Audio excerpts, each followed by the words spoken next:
Hey guys, welcome back. So over the last 3 months, I took 100 trades on one of my live accounts. And today I want to take you guys behind the scenes.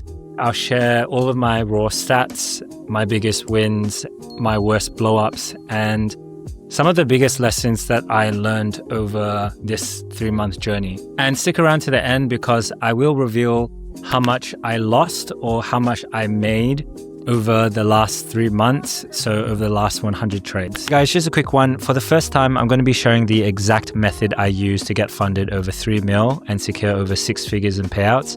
I'll be helping 100 traders to get funded, and I'm super passionate about this program because I know it's going to genuinely help so many traders. Link is in the description below.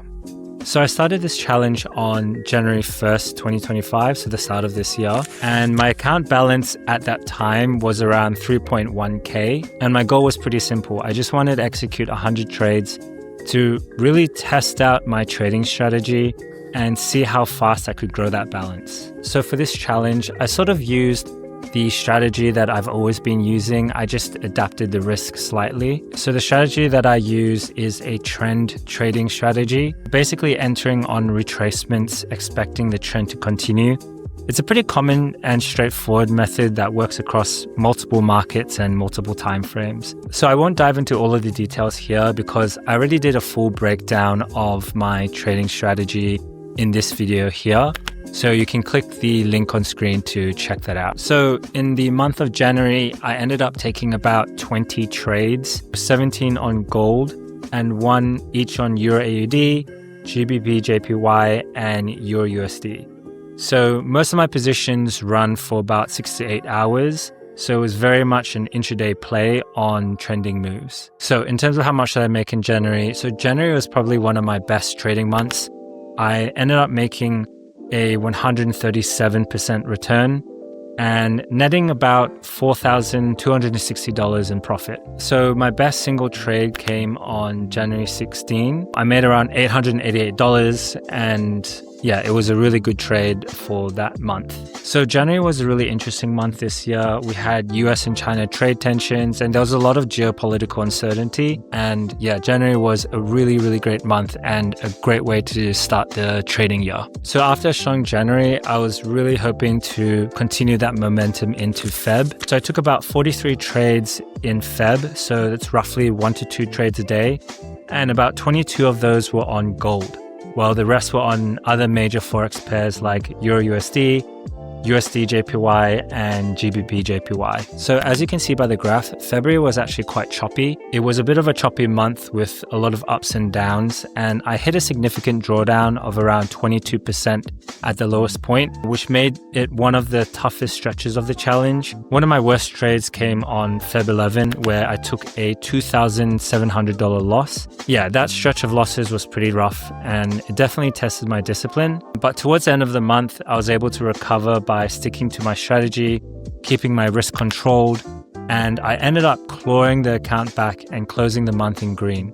So overall, I maintained a 62% win rate in Feb. So despite the volatility, I still ended Feb with a 16% gain, which translated to around a $1,700 profit. So not too bad. So it ended up being not too bad. It definitely wasn't as strong as Jan, but I'm really proud that I was able to claw myself out of that drawdown, stick to my rules, and end the month in a profit. So March was a really interesting month. We had a lot of volatility in the markets. There was drama around Trump, ongoing US and China trade tensions, and the escalating Russia and Ukraine situation, which pushed the US dollar lower and gave gold a solid boost thanks to safe haven demand. So in March, I took 19 trades in total. 11 of those were on gold, and the rest of my trades was on the JPY pairs and also Euro USD. Compared to Feb, I reckon trading felt a lot smoother this time.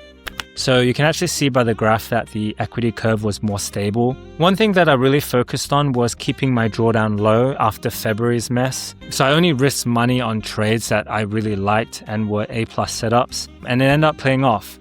So my max drawdown for the month was only 4%, and in March I had about a 63% win rate. So in March, my best trade made me around $2,500, and my worst trade was around $550.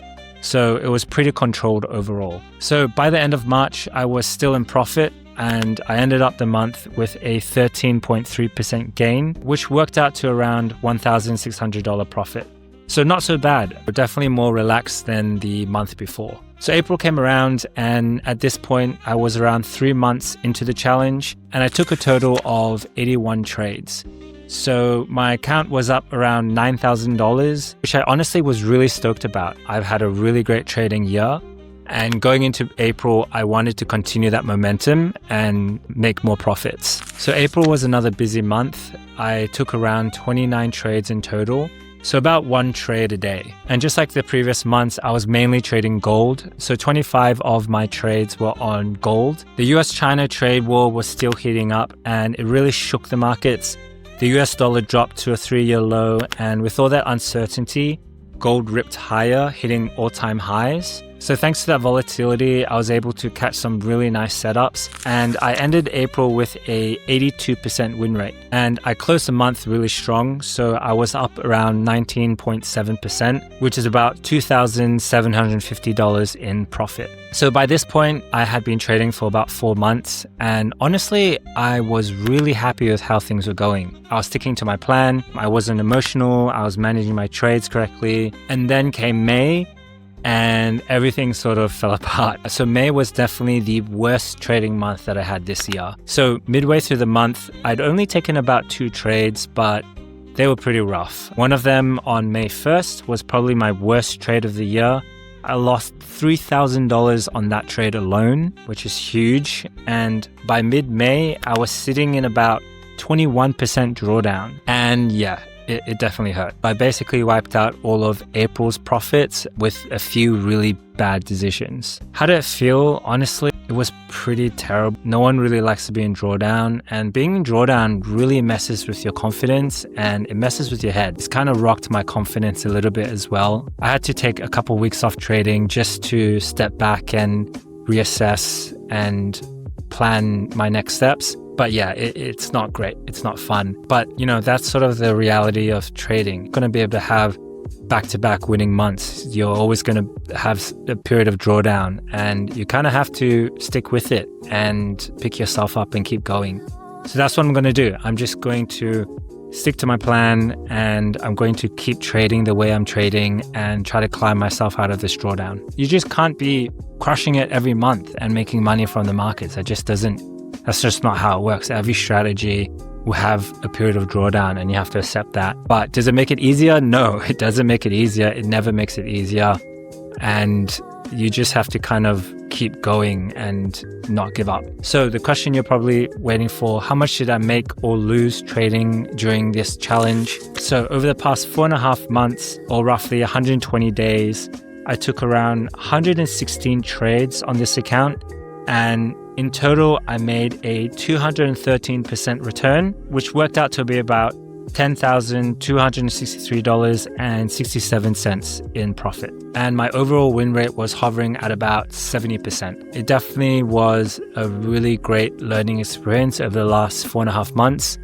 And yeah, we'll see whether I can climb out of this drawdown and pull myself out. But I guess one thing that I learned was, you know, drawdown is sort of inevitable and you're going to face it. And if you are trading at the moment and you're sort of in the same position where you are in drawdown or you're a series of losses, or you just don't have the confidence with trading, it's okay. And, you know, you're not alone.